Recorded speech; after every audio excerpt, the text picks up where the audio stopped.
Yolanda Gómez Iván. Buenos días compañeros, buenos días todos.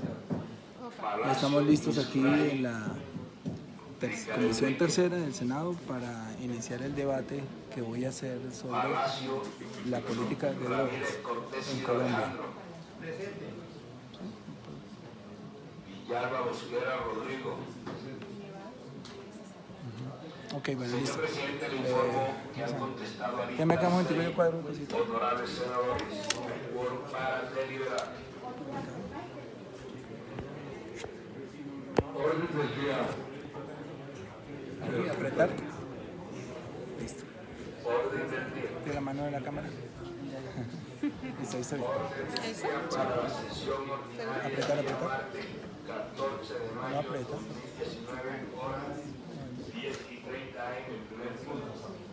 Llamado a lista de verificación del quórum. Segundo, debate de control político. Diputados, debate de control político, ministra de Justicia y de Derecho, doctora Gloria María Borrero Restrepo. Ministro de Salud y Protección Social, doctor Juan Pablo Uribe Restrepo. Ministro de Defensa Nacional, doctor Guillermo Botero. Ministro de Hacienda y Crédito Público, doctor Alberto Castillo. Llamado consejero para la supervisación y la consolidación, doctor Emilio Archiva. El certificado general de la Nación, doctor Néstor Humberto Martínez. Y el contralor, doctor Carlos Felipe Córdoba, con el fin de dar cumplimiento a la proposición número 18/2019 sobre el balance de la guerra contra las drogas en Colombia, suscrita por el honorable senador Gustavo Bolívar Moreno.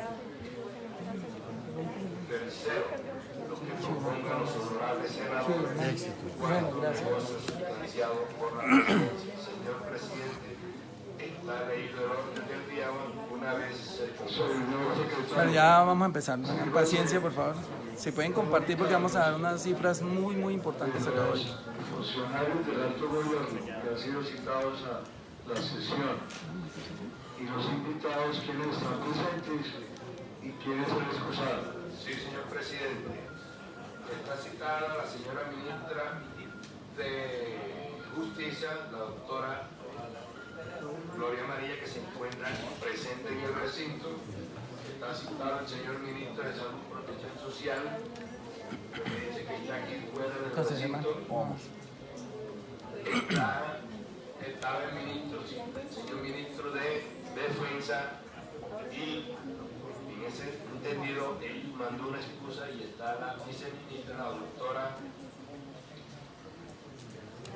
Diana Abaunza, quien representará al ministro de Defensa en este debate.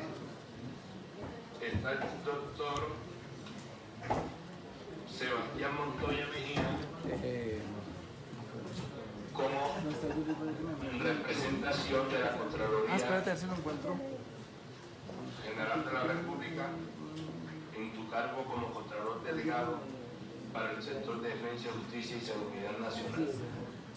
El señor ministro de Hacienda aún no ha llegado y el doctor Arachila aún tampoco, señor.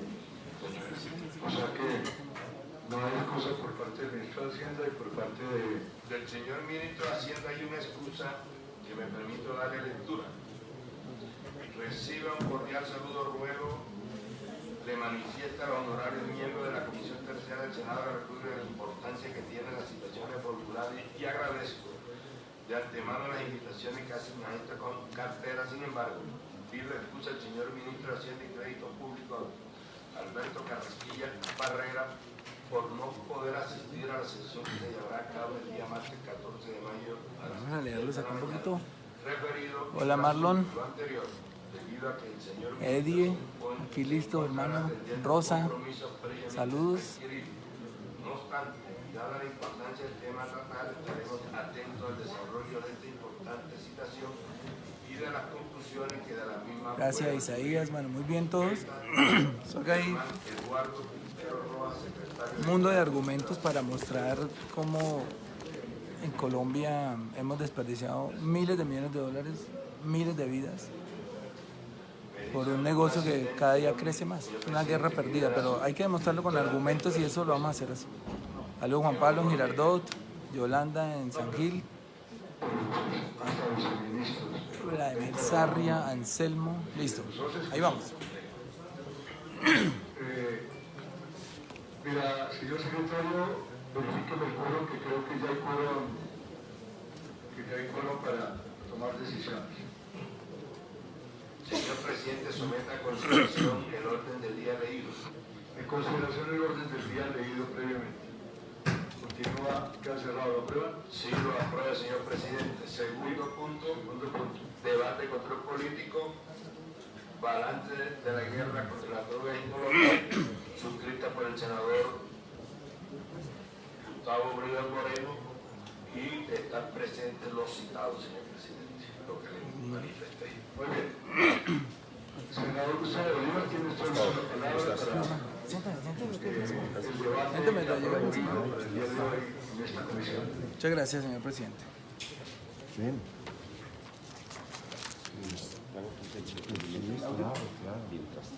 Claro que sí. Bienvenido, qué bueno. Buenos días a todos. Señor presidente, señor secretario, señora ministra de Justicia, señora viceministra de Defensa, colegas del Senado, estimado público. Hoy vamos a hacer un debate de control político al balance de la guerra contra las drogas en Colombia, pero de la manera más desprevenida posible, porque se trata de que los argumentos hablen por sí solos.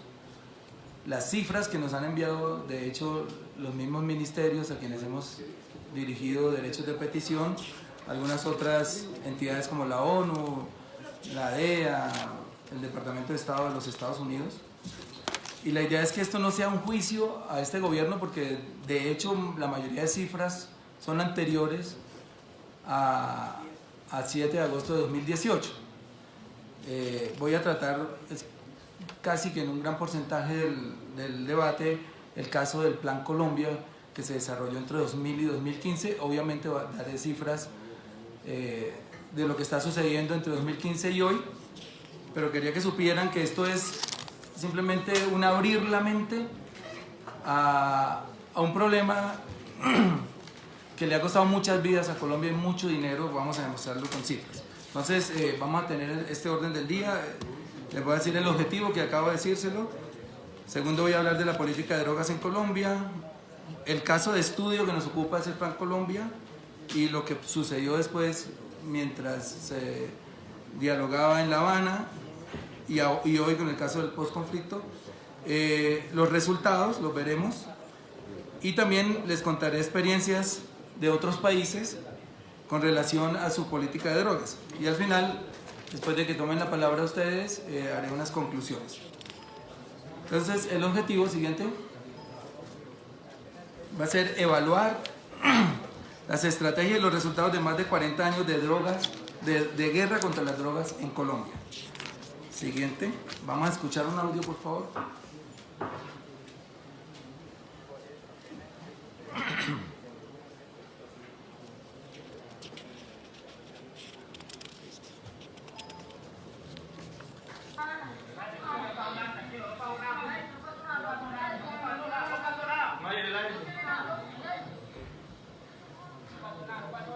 No pasa nada, no te suban. ¡Oh, que fue terminado! ¡No se metan, que vea!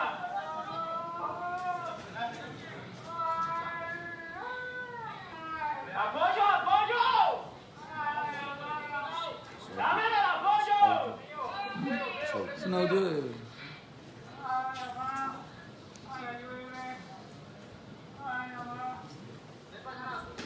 Escucho, ¿verdad? Me escucho. Ya, quitamos.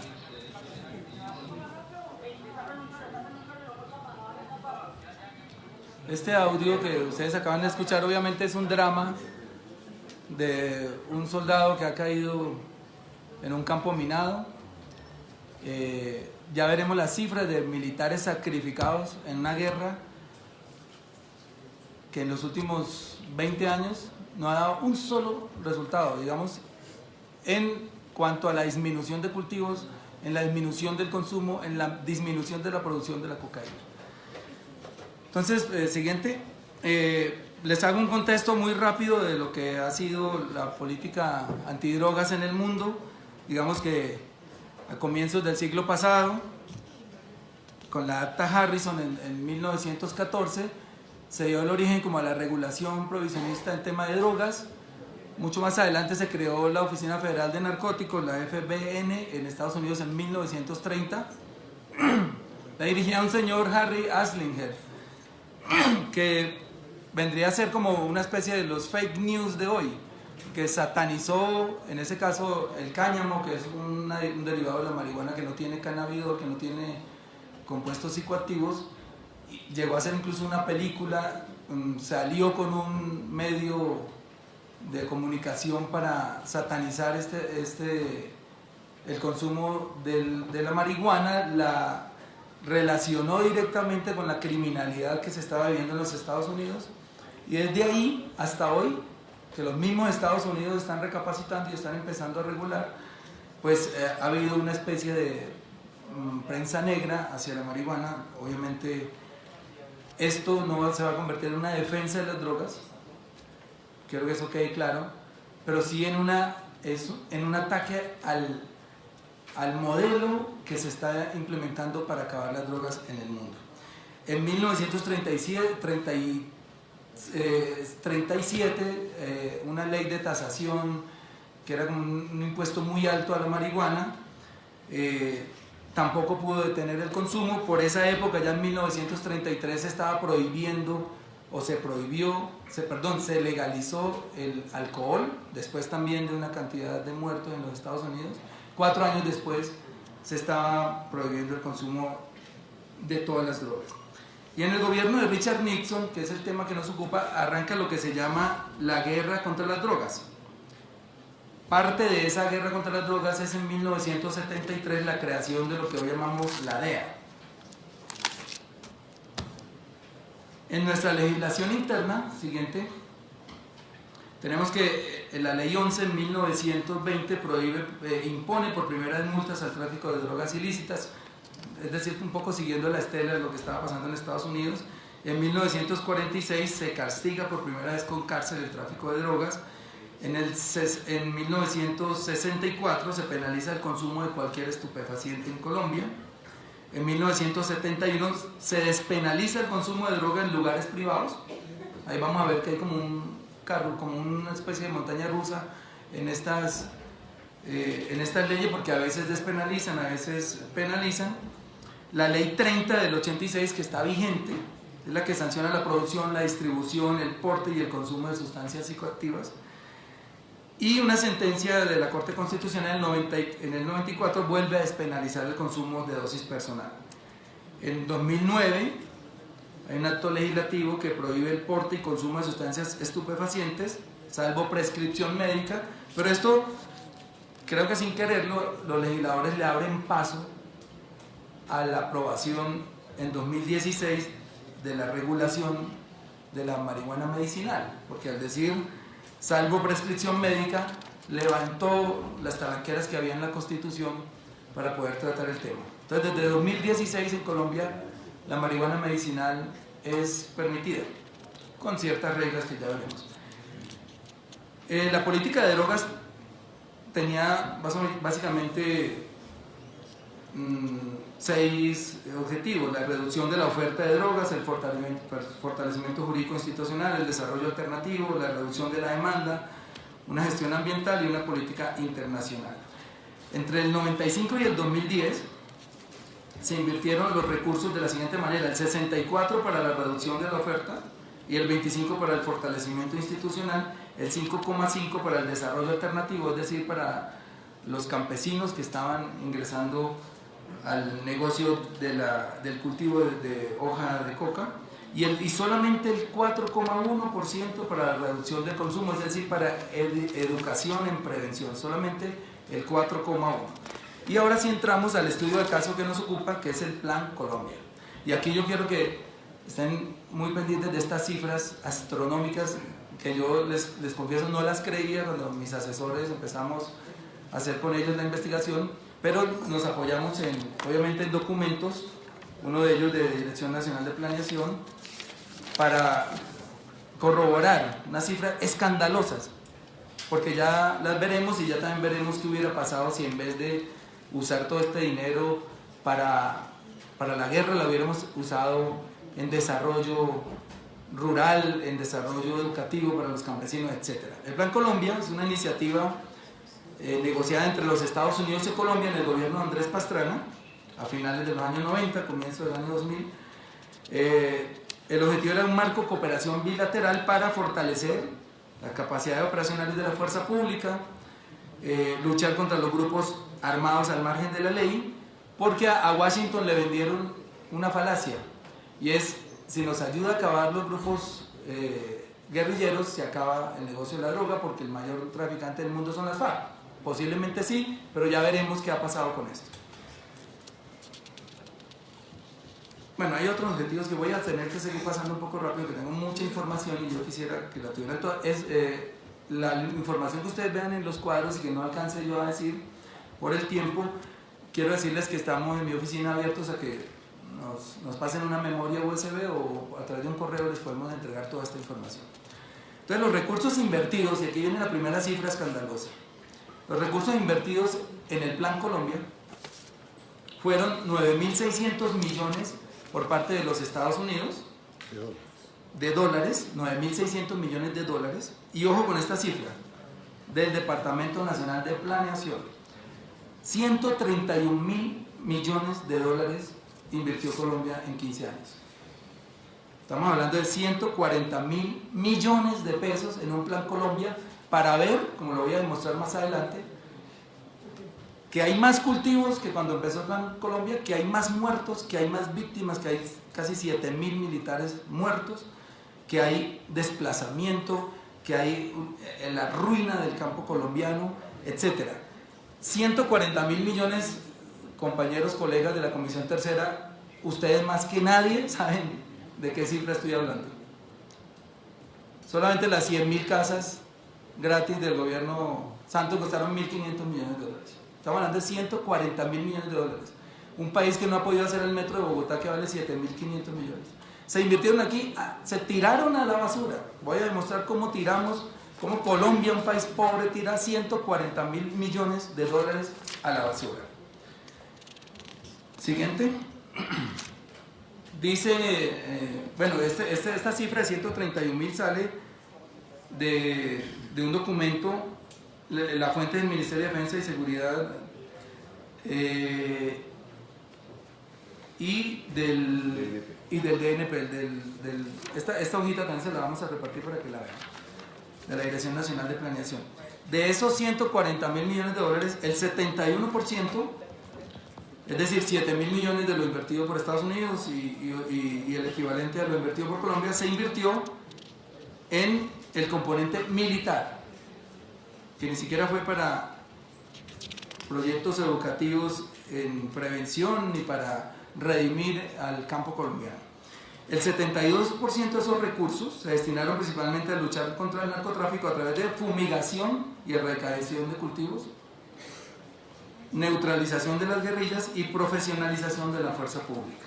Ahí, obviamente no, ahí en estos cuadros por la luz no se aprecia bien, pero como les digo, todo este informe lo pueden tener en sus manos cuando lo requieran. El país, en virtud de esta inversión, pasó a tener 23.000 soldados en 1998, soldados profesionales, a 88.000 en 2014.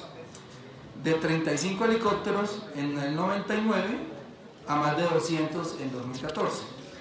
Y de tener 3 brigadas a 36 brigadas móviles en este mismo lapso de tiempo, y se crearon 8 batallones de alta montaña y 52 escuadrones móviles.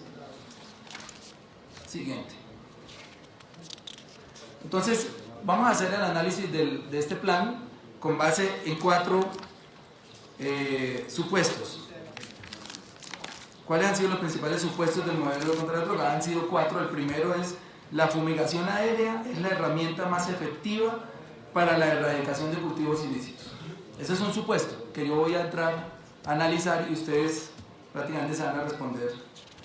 Ustedes mismos van a responder estas preguntas. El segundo supuesto es que la guerra contra las drogas ayudará a acabar con la inseguridad y el conflicto colombiano. Segundo supuesto. El tercer supuesto es: la mejor forma de atacar el tráfico de drogas es reduciendo la oferta de drogas, pues se eleva su precio y disminuye el consumo. También veremos si es verdad. Y el cuarto supuesto es: si desaparecen los grupos armados, se acaba con el narcotráfico. Pues bien, vamos a hacer el análisis de estos cuatro supuestos y vamos a seguir. Pasen, por favor, siguiente.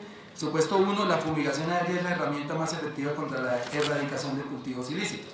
Entonces, para no hacer un cuadro muy pequeño, que no les dejara mirar las cifras, hemos dividido esto como en 4 secciones, 4 segmentos, y el primero abarca de 2001 a 2003. Entonces vemos que cuando arranca el Plan Colombia en el año 2000, teníamos 136.000 hectáreas sembradas, y en este lapso de análisis, que hasta 2003, llegamos a 114.000, y esta línea roja que ustedes ven ahí es la fumigación con glifosato. Es decir, fue eficiente en este lapso de tiempo. Pero aquí, con lo que no contábamos los colombianos, tal vez se está ensayando sobre el terreno, es que fumigar no implica acabar con la mata ni con los cultivos. Lo que sucede con esto es que hay un reacomodo, porque el consumo no ha disminuido en ninguna parte del mundo, también lo veremos ahora. Entonces, mientras haya el consumo, listo, acabamos con 50.000 hectáreas, aproximadamente, en esos 3 años, con 22.000 hectáreas. ¿Ok? Entonces miremos de 2004 a 2007, por favor, la siguiente.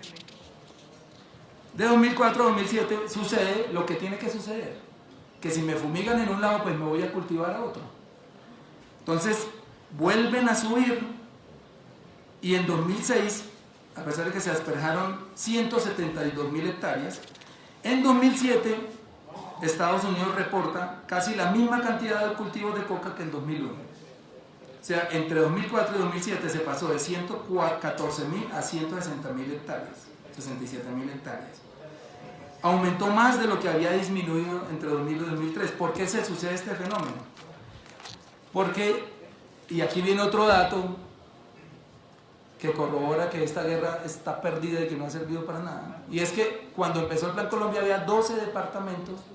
La siguiente, tenemos la que está en la siguiente gráfica, vamos a ver aquí donde está el numerito 12, ahí son los 12 departamentos que había antes de empezar el Plan Colombia en 1999, y ahora hay 23 departamentos con siembra de cultivos ilícitos. Es decir, eso se llama el efecto globo.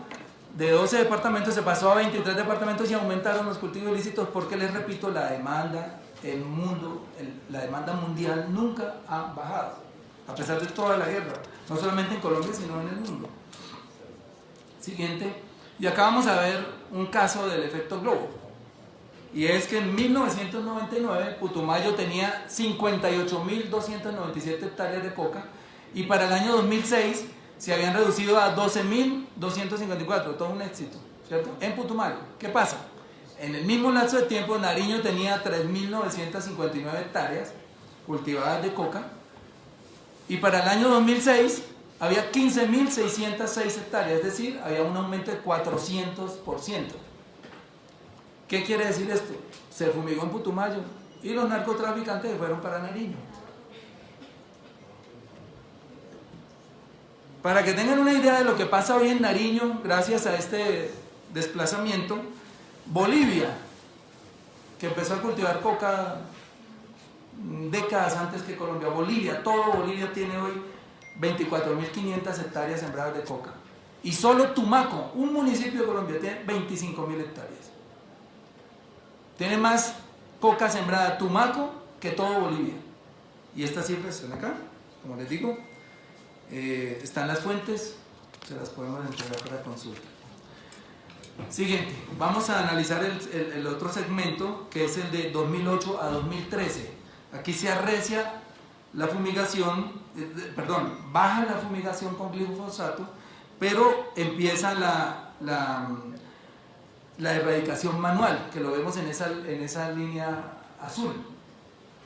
Entonces aquí vamos a ver una efectividad mayor. Esta es fuente del Departamento de Estado de los Estados Unidos. En rojo la erradicación con glifosato y en azul con la erradicación manual, es decir, se reduce la fumigación aérea, se aumenta la erradicación manual y entre 2007 y 2013 se pasó de 167.000 a 80.000 hectáreas con una reducción del 50,8%. Aquí, si ustedes ven las curvas, ya está empezando el proceso de negociación en La Habana. Y aquí va a suceder algo que vamos a mostrar en la siguiente cifra, de 2014 a 2015, del siguiente. Ok, aquí vuelven a subir los cultivos. Aquí vimos efectivamente que hubo una reducción del 50% con la erradicación manual, pero de 2014 a 2015 se presenta un aumento y hay varias hipótesis. Digamos, en esto hay muchas variables, yo doy las mías, pero ustedes tendrán las suyas, pero las hipótesis de por qué este aumento paulatino y sostenido desde 2014 hasta la fecha de cultivos ilícitos se da por, nosotros creemos, primero es cuando se presenta la famosa alza casi del 40-50% del dólar entre 2014 y 2015 y 2015 y 2016. El dólar pasó de casi $1.800, 1.800 pesos a 3.200 pesos. Esto obviamente incentiva un negocio pues que está tasado en dólares, porque la mayoría de este negocio se exporta hacia Estados Unidos y Europa. Hubo otro caso, y aquí habría que hacer la investigación, pero nosotros consideramos que el solo anuncio en 2014 del punto 4.1 del acuerdo en La Habana, por medio del cual se creaba el Programa Nacional de Sustitución de Cultivos, el PENIS, el solo anuncio pudo haber incentivado a los campesinos, como se les dijo que se les iba a comprar la siembra, iba a haber incentivos para la resiembra, pudo haber incentivado a muchos campesinos a sembrar hectáreas de coca por todos lados para lograr estos beneficios del gobierno. También tuvo que ver con la rebaja del precio del oro en esa época. También encontramos en un estudio que cuando el precio del oro sube, disminuyen en esos sitios los cultivos ilícitos y viceversa. Cuando el precio del oro baja, suben los cultivos ilícitos. Puede ser otra de las causas. Y también pudo serlo la reducción de riesgos al productor. Aquí estamos viendo algunas pequeñas fallas, seguramente inconscientes, de quienes negociaron el acuerdo de paz. ¿Por qué? Porque como se escribió en el punto 4, el gobierno iba a hablar con los campesinos, iba a negociar con ellos, les iba a comprar la siembra, o sea que les pudo bajar de pronto un poco el temor de ser capturados, y eso incentivó también que aumentaran los cultivos ilícitos. Siguiente. Sin embargo, yo tengo acá una cifra que puede decirles mucho. En Perú y en Bolivia no había proceso de paz. Y a la par con Colombia van creciendo los cultivos ilícitos también. Entonces tenemos que Colombia en 2015 tenía 96.000 hectáreas, en 2016 146.000 y en 2017 171.000. Y Perú, sin proceso de paz, sin todas estas variables que les mencioné, tenía 40.000 en 2015, 43.900 en 2016 y 49.080 en 2017.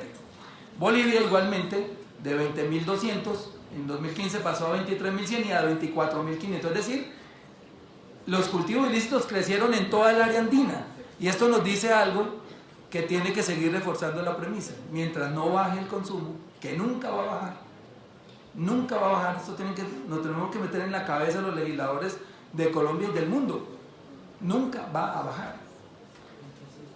Mientras el consumo sigue aumentando en todo el mundo, pues los cultivos ilícitos, no solamente en Colombia por el proceso de paz o porque Santos sea inepto, por todo lo que le quieran decir, sino también en Perú y también en Bolivia crecieron. Eso nos tiene que decir algo. Siguiente.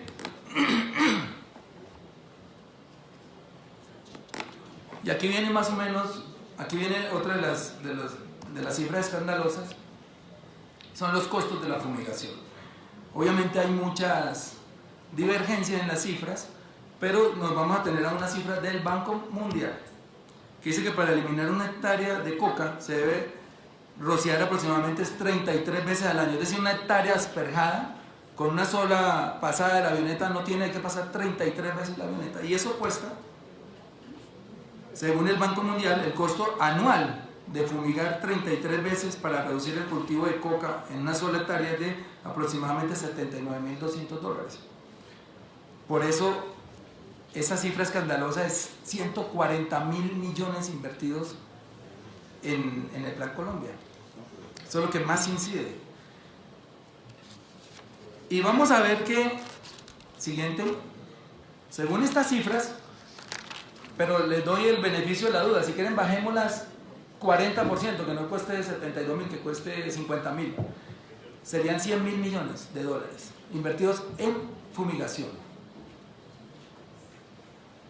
¿Y qué ganamos tirando a la basura 100.000 o 134.000 millones de dólares? Ganamos que en el 2000 había aproximadamente 134.000 hectáreas y para 2015 159.000. Es decir, nos tiramos 100.000 millones de dólares que se habían podido usar para enriquecer a todos los campesinos de este país, para darles toda la técnica para que montaran agroindustrias, para que educaran a todos sus hijos en las universidades, para que tuviéramos todas las mejores vías terciarias del país, del mundo. Y los gastamos a la basura y hay más cultivos hoy que en 2015. Hay más cultivos hoy que en 2000, cuando empezó este gasto inmisericordia. Ahí sacamos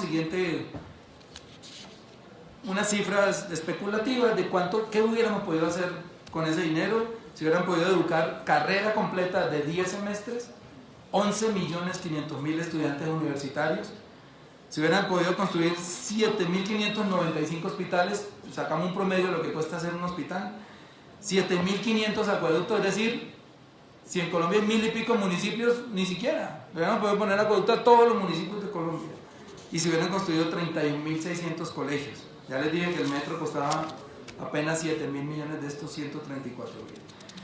Pero si quisiéramos atender a una fórmula que han planteado, y aquí hay una coincidencia entre los líderes de este país, lo planteó el mismo Álvaro Uribe en su momento y lo planteó Gustavo Petro en su campaña: compremos toda la producción de coca, compremos toda la coca que hay sembrada. ¿Saben cuánto vale eso? 20 veces menos. Un kilogramo de hoja cuesta 3.000 pesos, se le pagan al campesino. Y en una hectárea, al año, se pueden sacar. El rendimiento de la hoja de coca para 2012 fue de 4.300 kilogramos por hectárea al año. Es decir, comprar una hectárea de coca podría costar aproximadamente 12.000 pesos, o sea, $4.000. Pero si invertimos 72.000 para destruirla. Ahí son datos, obviamente se pueden refutar diciendo, sí, pero se la compramos y la vuelven a sembrar. Bueno, pero para eso está el gobierno, para eso están los inteligentes de los gobiernos, para formular políticas, pero esas son las cifras que hay que dar. 12 millones de pesos para comprar una hectárea, comprársela al campesino, o 72.000 para destruírsela. Además arruinando el suelo, arruinando los ríos, arruinando las especies, que es una cosa de la que no he hablado acá, pero el costo ecológico también de esto es monstruoso. Siguiente. Otro tipo de costos. En 2014 la Agencia Internacional para la Investigación del Cáncer, parte de la Organización Mundial de la Salud, determinó que el glifosato es probablemente cancerígeno para los seres humanos. Y las demandas que están pasando en Estados Unidos lo están demostrando aún más. Ayer, esta cifra sí es de ayer, Monsanto fue condenado a pagar $2.000 millones por una demanda de una pareja que supuestamente adquirió el cáncer utilizando un compuesto que tiene el glifosato. Se llama el Roundup, que tiene el compuesto glifosato. En Colombia, las demandas por afectaciones a la salud, o sea, empecemos a agregar más dinero a esa cifra, suman 1.7 billones de pesos. Las demandas. Se aumentó el desplazamiento y los cultivos agrícolas cada vez pierden más sus frutas a causa de estos químicos. Siguiente. Y aquí viene la pregunta, ¿por qué el campesino tiene que acudir al cultivo ilícito? Bueno, también está sobrediagnosticado, ya sabemos que no hay unos precios de sustentación para sus cultivos, que el dinero se cae en los intermediarios, que a veces no tienen carreteras para sacar sus productos. El 76% vive en condiciones de pobreza, el 86% está categorizado como rural o rural disperso. En promedio tiene un índice de pobreza multidimensional de 87,3%. El 58% presentan una conectividad deficiente respecto de vías terciarias. El 78%, con más de 100 hectáreas, presentan una alta incidencia de conflicto armado y, ojo con este dato, más de la mitad de las familias que habitan en zonas cocaleras ganan apenas el 56% de un salario mínimo, es decir, 410.000 pesos. Digamos, entre las razones que los impulsan a optar por ese tipo de negocio. Entonces, ¿qué se puede concluir de este primer supuesto? Siguiente, por favor. Ahí. El supuesto era si la fumigación aérea es la herramienta más efectiva para la erradicación de cultivos ilícitos. La respuesta es no. La fumigación aérea ha sido estratégica, es una estrategia enormemente costosa, aquí ya dimos las cifras, y dice el asesor aquí con resultados poco efectivos. Yo creo que aquí se equivocó, con resultados nulos, aumentaron los cultivos, aumentó el área cultivada. A pesar de esa tremenda inversión, se trasladaron los cultivos de los departamentos asperjados hacia departamentos que no estaban cultivando, y en fin. Sin embargo, de toda esta cifra gigante, solo se invirtió en desarrollo alternativo el 5,5% y en prevención, en educación el 4,1%, como ya lo vimos. Entonces el supuesto 2, que es un poco más corto, vamos a acelerar un poco, es la mejor forma de atacar el tráfico de drogas es reduciendo la oferta, pues se eleva su precio y disminuye su consumo. Veamos. Los precios en el mercado. El precio de la hoja de coca, ahí en la linecita verde lo vemos cómo va en ascenso siempre. Más o menos en 2006 costaba $1 el kilo, y en 2012 más o menos está como en 1.4, es decir, los 4.000 pesos que les dijimos que costaba hoy comprar un kilo de hoja de coca. Los precios no siempre han sido consecuentes con la ley de demanda y oferta. Esto aquí casi no ha aplicado. Siguiente. Y aquí vemos la producción potencial de cocaína y el precio de la cocaína en Colombia entre 2000 y 2012. Tengo una cifra de 2015, un poco más alta, y es como en esta línea verde, vamos a ver el precio de la cocaína como siempre ha ido en ascenso. Y al final, cuando vemos los años exitosos de la erradicación, 2009, 2010, 2011, 2012, pues en esos años exitosos, sencillo, le elevan el precio. Ahí lo vemos. Más nos persiguen, más nos quitan, más le subimos el precio y no pasó nada. Seguimos siendo igualmente ricos y enriqueciéndonos con este negocio ilícito. Hoy, aquí no está el dato, pero hoy la producción de cocaína por toneladas es de 921 toneladas. Hoy Colombia, los narcotraficantes están produciendo 921 toneladas de cocaína para vender al mundo, y en el 2000 eran 700, allá lo vemos. ¿De dónde sale esta cifra? Fácil. Bueno, la tienen varias entidades, pero si la quieren hacer más simple, en 2018 había 213.000 hectáreas sembradas, lo multiplican por 4.3 kilogramos por cada hectárea y ahí sale la cifra de 921 toneladas, pero esa cifra también la tienen varias entidades. Es decir, Plan Colombia, a pesar de tremenda inversión, a pesar de una cantidad de muertos y heridos que les voy a contar más tarde, no solamente tiene más cultivos, sino una producción 200 toneladas más de cocaína, después de invertir 140.000 millones en la guerra perdida. Siguiente. Aquí vemos el área cultivada de coca en la región andina. Creo que este cuadrito lo podía pasar porque les mostré ahorita el cuadro de cómo aumentó el consumo en Perú y en Bolivia. Es decir, pero disculpa, devuélvame un segundito, porque en el cuadro de la derecha sí se muestra algo que también están aprendiendo los narcotraficantes. Así como nosotros refinamos los métodos, ellos también ahora están tratando de introducir por hectárea mucho más productividad, y eso lo vemos en el siguiente cuadro, en ese cuadro de la derecha. Siguiente, ahora sí. Con el aumento de precio disminuyó el consumo. Pues miramos, estos son los consumos de Colombia.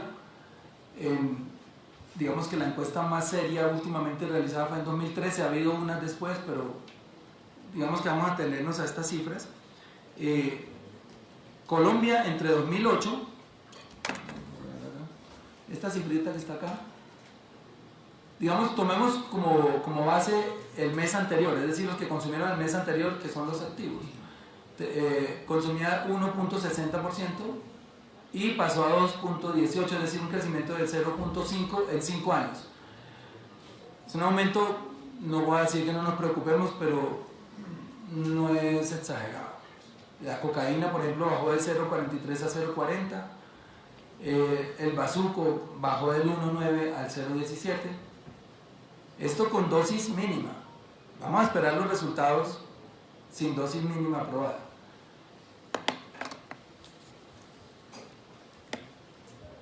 Pasamos al siguiente, por favor.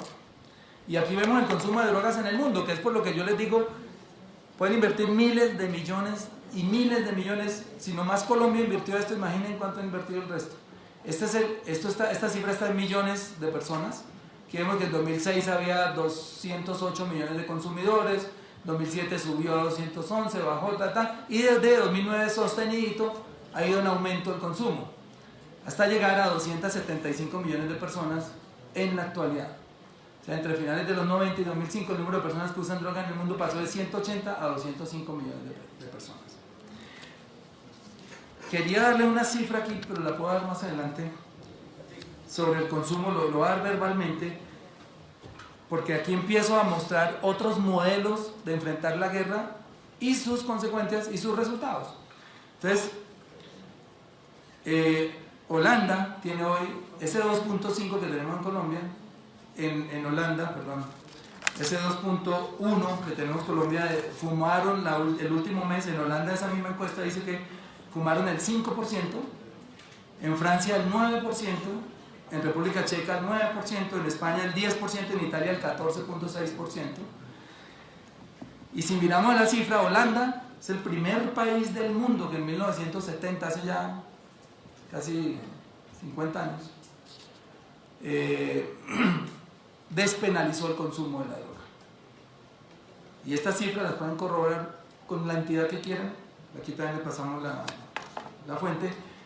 Nos demuestra que no por despenalizar el consumo se aumenta, despenalizar el consumo se aumenta el mismo. Pero también tenemos cifras de Portugal, que las voy a dar ahora, que es otro país que decidió liberar el consumo en 1999 y se van a aterrar de los resultados de esto. Entonces, siguiente, ¿cuál es el efecto de unos precios elevados junto con un consumo en aumento? Pues el enriquecimiento de las mafias del narcotráfico. Entonces, esto lo entiende cualquier persona. La guerra contra las drogas logró que las organizaciones del narcotráfico se transformaran para sobreponerse a la lucha de los narcóticos. Entonces aquí es cuando vemos que cuando murió Gacha nos dijeron no, se acabó el narcotráfico, después mataron a Pablo Escobar, se acabó el narcotráfico, aumentó. Desmantelaron el cartel de Cali, extraditaron a los Rodríguez Orejuela, aumentó el narcotráfico. Se acabó el cartel del norte del Valle, aumentó el narcotráfico. Y la premisa que le vendieron a Estados Unidos falsa, que acababan con las FARC y se acababa el narcotráfico, mentira, se acabaron las FARC, ahora están haciendo política aquí, sigue el narcotráfico. Aumenta cada día más. Porque ya lo vimos en la tabla mundial de consumo, el consumo se mantiene. Y si no lo hace uno, lo hace el otro, y si no el otro, porque es que el precio de oportunidad es bastante grande para un país donde los jóvenes no tienen, que para poder estudiar tienen que ir a pedir un préstamo. En un país donde un joven para poder estudiar tiene que ir a pedir un préstamo con fiadores y que le pongan intereses, pues se van a este negocio. Fácil, sin estudiar, se ganan muy buen dinero, la impunidad es alta, las posibilidades de sobrevivir en el negocio altísimas, en fin. Y esto hizo que estos grandes carteles que mantenían, digamos, el negocio controlado, pues se atomizaran en miles de cartelitos chiquitos que son el narcomenudeo, y la Dirección Nacional de Planeación tiene un muy buen estudio que nos hicieron llegar, también lo podemos compartir, sobre el narcomenudeo. Entonces tenemos en el siguiente cuadro la participación del narcotráfico en el Producto Interno Bruto de Colombia. En 2015 participó con el 3,8%, es decir, 20.5 billones de pesos. Y el narcomenudeo mordió de esta cifra 6 billones de pesos. Para acelerar un poco, en 2017 la participación del narcotráfico en el PIB había aumentado al 5%. Otra cifra para agregarle al fracaso de las drogas: más muertos, más participación en el PIB, más desplazados, etc. Más cocaína. Y en estos dos cuadros, que no me voy a detener en ellos, simplemente hicimos una investigación de la rentabilidad del narcotráfico. Ahí está el avioncito, quiere decir que en esta línea vemos cuando se transporta por avión, cuando se transporta por lancha, hacia Europa y hacia Centroamérica. Pero, me la ve, no importa.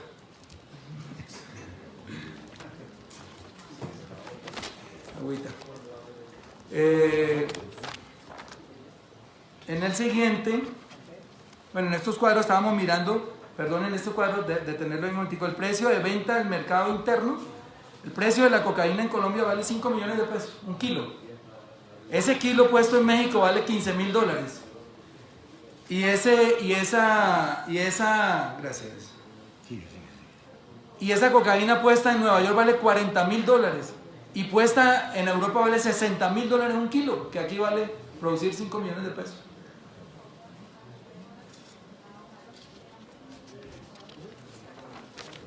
Entonces vamos a pasar estos dos cuadros, por favor, y vamos a llegar al costo anual de una organización de narcomenudeo. Entonces aquí llegamos a lo que les decía: personas sin oportunidades de educación, sin oportunidades de empleo, a veces drogadictos perseguidos, o digamos consumidores perseguidos por la ley por el hecho de consumir, pues terminan armando una organización de narcomenudeo. Y en esta investigación también de la Dirección Nacional de Planeación vemos cuánto cuesta organizar una estructura criminal para hacer narcomenudeo. Entonces requiere de un dueño de zona, un administrador, 2 cuentamonedas, 4 operarios, 3 expendedores, 8 servidores públicos, porque aquí tenemos que decir que hay servidores, que el narcotráfico no existiría si los servidores públicos no se prestaran para esto. No todos, obviamente, estamos hablando de algunas personas de la policía, del ejército, de los órganos legislativos, de los municipios, de los personeros, contralores, fiscales, etc. Servidores públicos.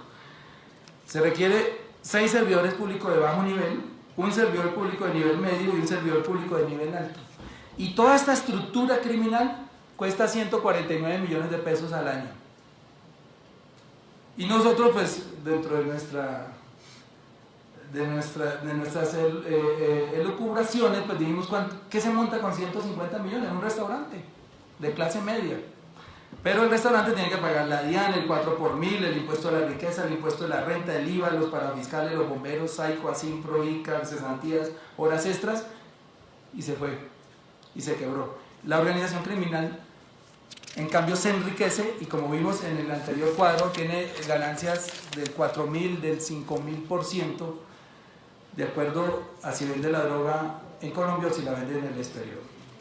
Y pasamos al segundo cuadro, que son las capturas por el artículo 376 del Código Penal por tráfico, fabricación o porte de estupefacientes. Pues entre 2001 y 2015 hubo 1 millón de capturas. ¿Cuánto le cuesta esto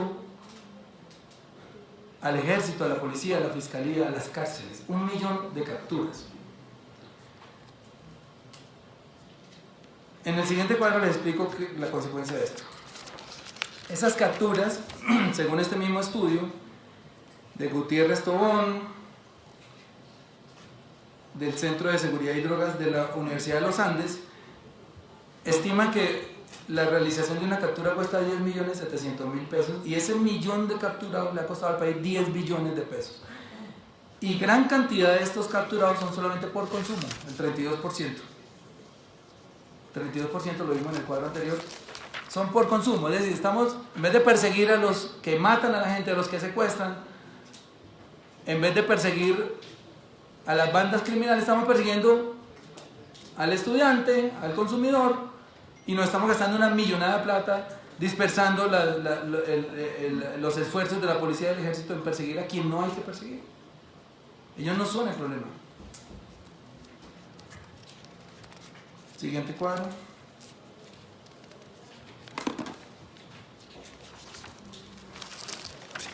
Aquí habla que el 21% de los condenados en Colombia, en 2016 nada más,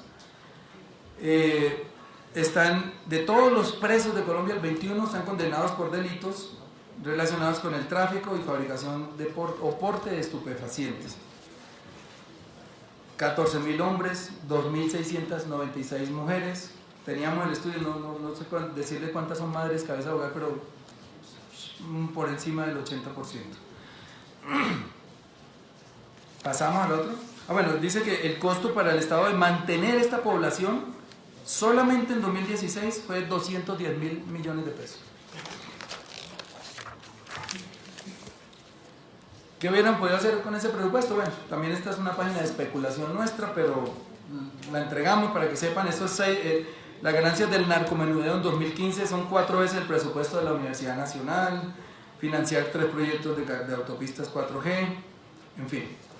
Lo mismo, hacemos la conversión a cuántos hospitales, cuántos colegios pudiéramos y acueductos hubiéramos podido construir con ese dinero que destinamos a perseguir a los consumidores. ¿Qué puede concluirse a partir de estos datos del supuesto 2? La mejor forma de atacar el narcotráfico de drogas, el tráfico de drogas, es reduciendo la oferta, pues se eleva su precio y disminuye el consumo. Esta evidencia también nos muestra que este supuesto es falso. Las metas: terminó el narcotráfico fragmentado en organizaciones criminales, más ricos, mayor precio de la droga, aumentó el precio de la droga, lo estamos viendo ahora con la despenalización, con la penalización nuevamente de la dosis mínima, como a mayor resistencia pues el precio crece y los narcotraficantes se están enriqueciendo más. Más personas en la cárcel y sus costos asociados, y a pesar de todo esto, entre el 95 y 2010, el Estado invirtió, como ya les he dicho 2 veces, solamente el 4,1% en educación y en prevención. Y el supuesto 3 es la guerra contra las drogas, ayudará a acabar con la inseguridad y el conflicto armado. Miremos la siguiente tabla, por favor. La siguiente tabla. Ahí. Este es el desplazamiento interno forzado. Aquí vemos, para no detenerme tanto, cómo en 2000, cuando empezó la aspersión aérea, se generó un desplazamiento increíble,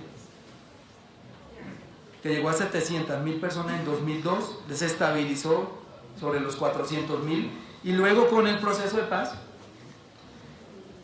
empieza a bajar. Cuando empieza la erradicación manual, empieza a disminuir sustancialmente, y en 2015 ya solo había 76.000 desplazados, de 700.000 cuando había las fumigaciones, porque es que las fumigaciones también desplazan a la gente. El campesino ya es inteligente, ya sabe el daño que le hace el glifosato, ya sabe, ha habido, y eso está documentado, cantidades de niños con malformaciones al nacer, personas con cáncer, en fin.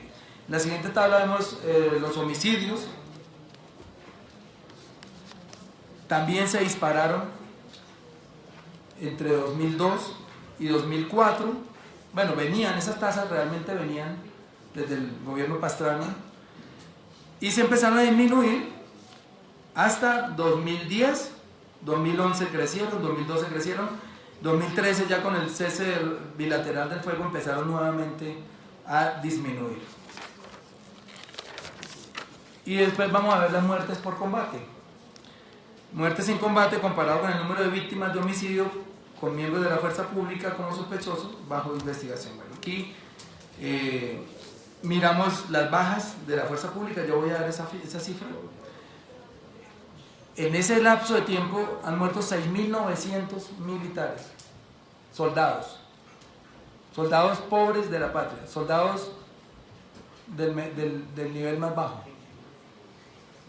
Los hemos enviado a una guerra que no es la de ellos. No, la guerra de ellos debía ser hoy la guerra por sus hijos, por sus familias. Los hemos enviado a una guerra ajena, a que los maten inmisericordiamente, o los grupos alzaban armas, o los paramilitares, o las minas quiebrapatas. Hay que decir que de estas muertes en combate, los primeros años del Plan Colombia aumentaron las muertes en combate. El total es de 25.176 muertos, es decir, le agregamos otra cifra a la guerra perdida. Crecieron los cultivos, creció la cocaína procesada y 25.000 muertos, 25.000 colombianos. De ellos, 6.669 militares murieron. Siguiente.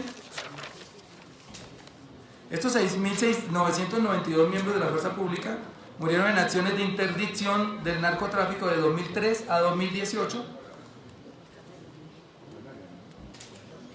Y aparte de los muertos, muchísimos, hay 31.572 heridos en esta guerra contra el narcotráfico. 31.500 heridos y 6.900 muertos han puesto ustedes, señores de la fuerza pública, en esta guerra absurda, porque es una guerra absurda, que se puede prolongar otros 20 años y volvemos a hacer un debate en 20 años, los que nos sucedan a nosotros, y van a decir, han muerto 50.000, se han invertido 200 no sé cuántos mil millones de dólares y ahora hay más consumo y más producción de cocaína. Eso es una lógica. Y el supuesto 3 dice que la guerra contra las drogas ayudará a acabar con la inseguridad y el conflicto armado. Tampoco.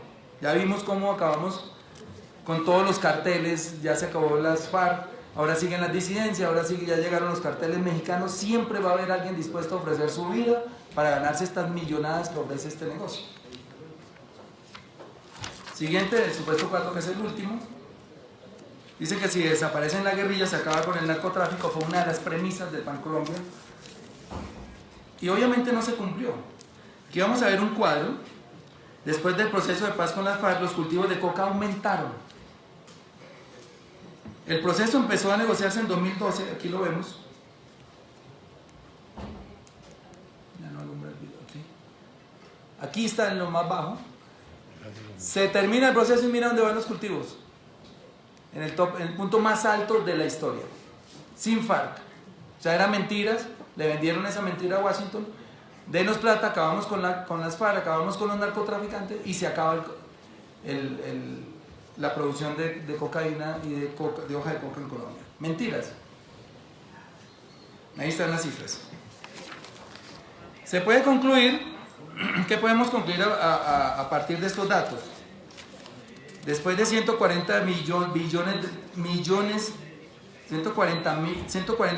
de dólares invertidos en el Plan Colombia, billones en Estados Unidos son miles de millones, 140.000 millones de dólares invertidos en el Plan Colombia, 134.000 en fumigación, 10 billones en capturas, 25.000 muertos, 6.900 de la fuerza pública, lo que cuesta mantener por año la población carcelaria por delitos conexos con el narcotráfico, el 1.7 millones de demandas, de pesos en demandas por la aspersión del glifosato. Los resultados son: no hay disminución del consumo, el consumo global e interno de drogas aumentó, a pesar de los miles de muertes por la guerra contra las drogas, y la afectación a la salud y al medio ambiente.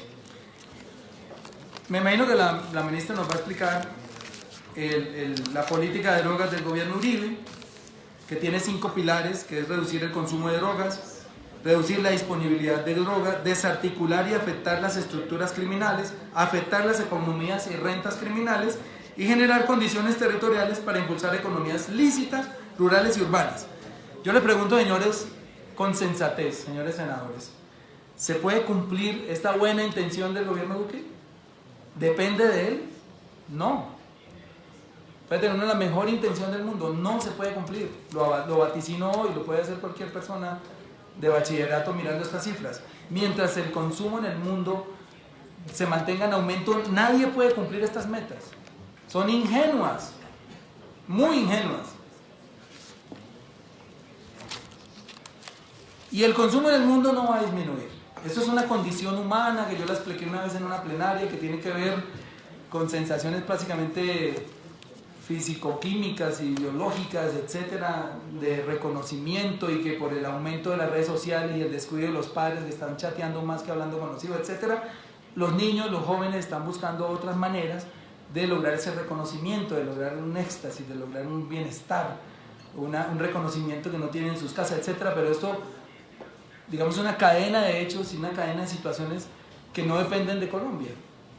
Si Colombia dijera, listo, acabamos con el narcotráfico, y el mundo dice, bueno, ya acabemos, no consumamos más porque en Colombia no hay, pues sería muy fabuloso, pero eso no va a pasar, eso es imposible que pase.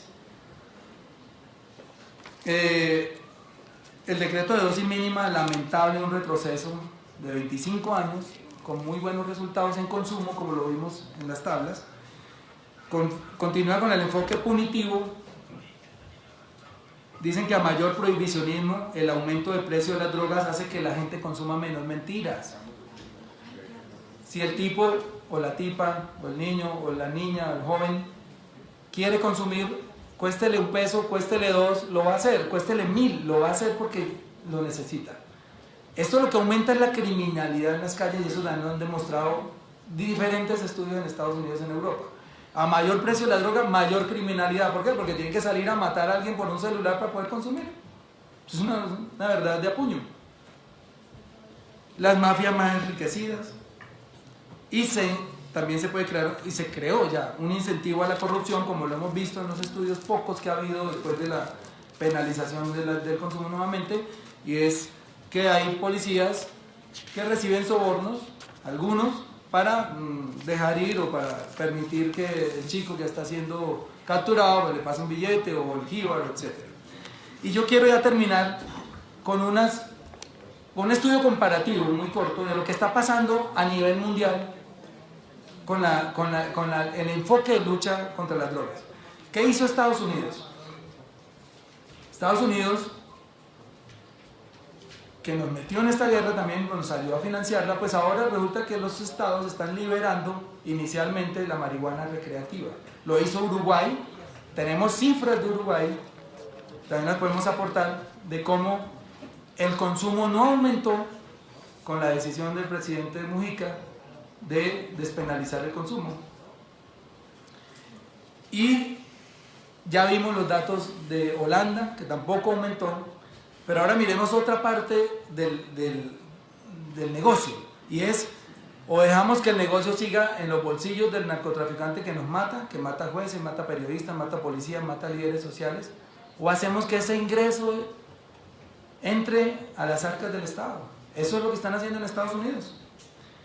Estados Unidos tiene 12 estados en este momento donde se ha regulado la marihuana recreativa, y en 30 estados está aprobada la marihuana medicinal.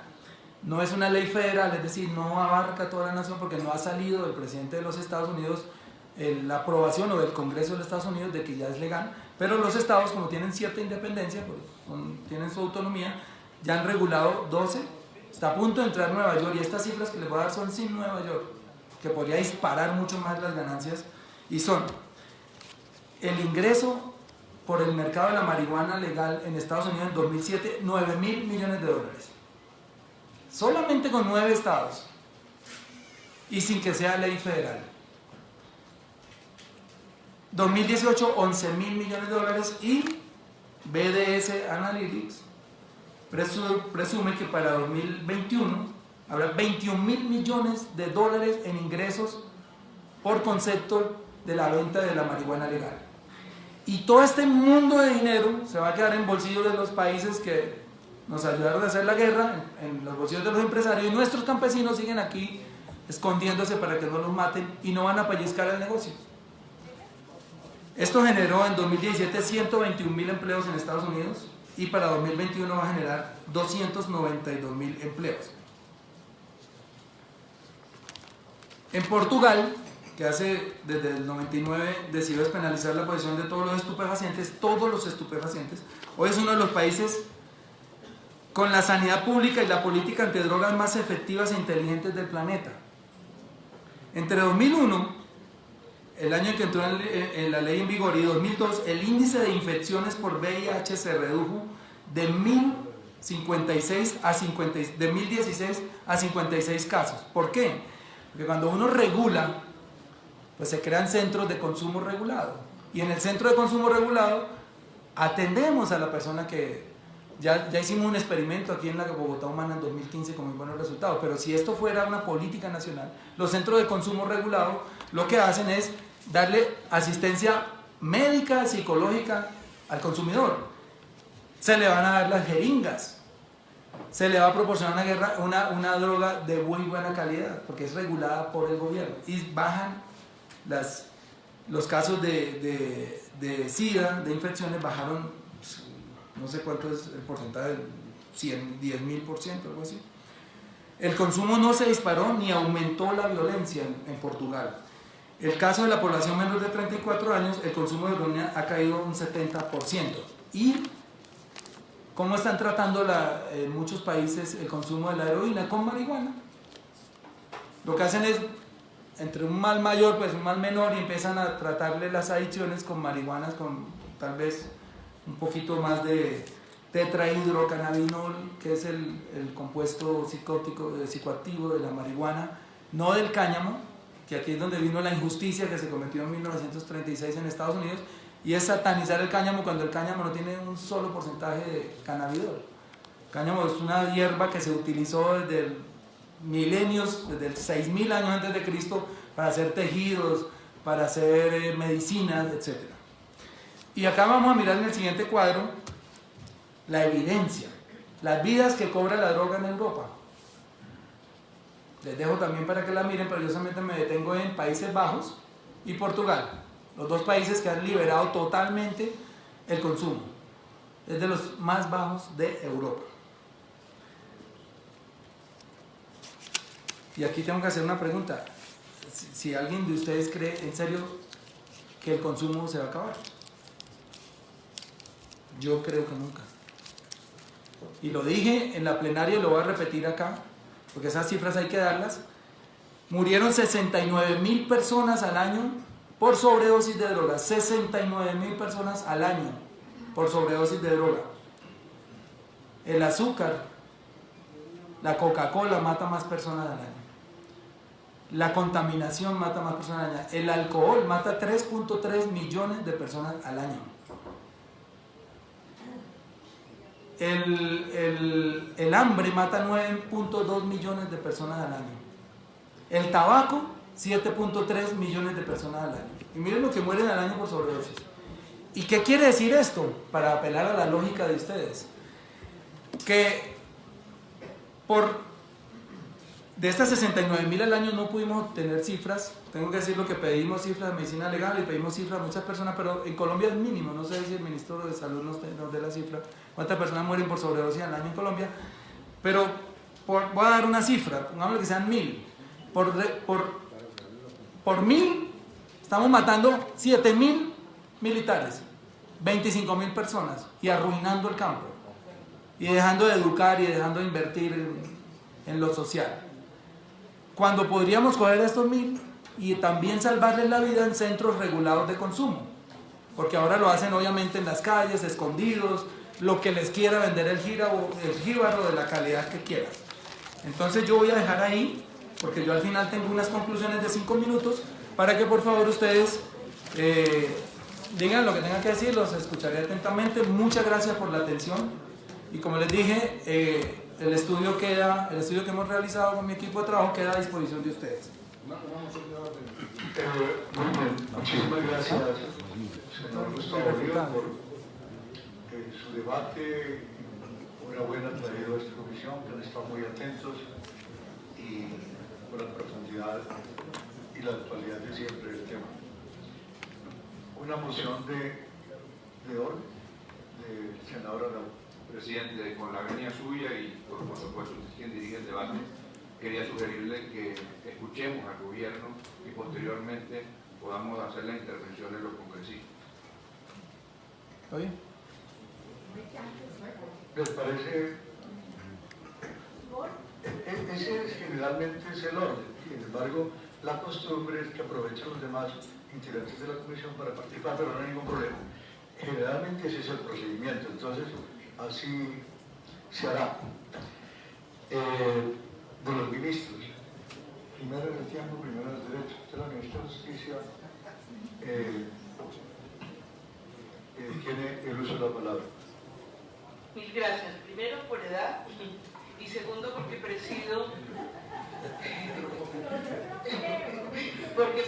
el Consejo Nacional de Estupefacientes. Y entonces, como presidencia del Consejo Nacional de Estupefacientes, tengo el honor de coordinar un equipo de trabajo en la lucha contra las drogas ilícitas. Quiero primero que todo agradecer este debate y sus palabras, senador Bolívar. Yo creo que hizo una descripción más o menos amplia del problema de las drogas en el mundo. Es la primera vez que vengo a esta comisión tercera y por eso me parece muy relevante este debate, porque este es un debate que nos tiene es un tema de interés nacional y yo creo que por lo tanto también de interés de esta comisión. Voy a decir rápidamente un diagnóstico de lo que encontramos, voy a describir la ruta futuro, voy a mostrar los resultados que tenemos de esa política de ruta futuro hasta el momento y le daré, si me lo permite la presidencia, el paso al ministro de Salud de primero, porque la política Ruta Futuro tiene un gran componente de salud pública, después a la viceministra Abaunza para todo el tema de lucha contra la gran criminalidad y finalmente al consejero Archila para el cumplimiento de los acuerdos de paz. Si tienen a bien, voy a ser bastante leve. Colombia se volvió un país consumidor, efectivamente. Hoy el uso de inhalables en el último año aumentó en la población escolar. El aumento del consumo de LSD se observa en todos los grupos etarios. El consumo reciente de esa sustancia aumentó desde un 3.2 en 2012 a 4.2 en 2016. Les cuento que ya estamos contratando la encuesta de consumo con el DANI, entonces vamos a tener, yo creo que a principios del año entrante, todas estas cifras actualizadas que no las teníamos al inicio de este gobierno. La cocaína es la tercera droga más consumida por los universitarios y aumentó en población escolar. Estabilización del alcohol en población general y aumento en población universitaria. Colombia y Argentina tienen la tasa de consumo de alcohol más alta de América del Sur. La marihuana, su consumo se ha duplicado en los 7 años. En drogas ilícitas sintéticas, el mercado se diversificó y se amplió. Hay poca certeza de lo que están consumiendo. Sustancias de corte, adulteración y falsificación de drogas. La distribución geográfica del consumo de sustancias psicoactivas ilícitas en el país es heterogénea. En el consumo de drogas ilícitas efectivamente está aumentando, como lo dije en la encuesta del 2013, destacó el aumento significativo en el uso de cualquier sustancia ilícita. Les cuento las conclusiones.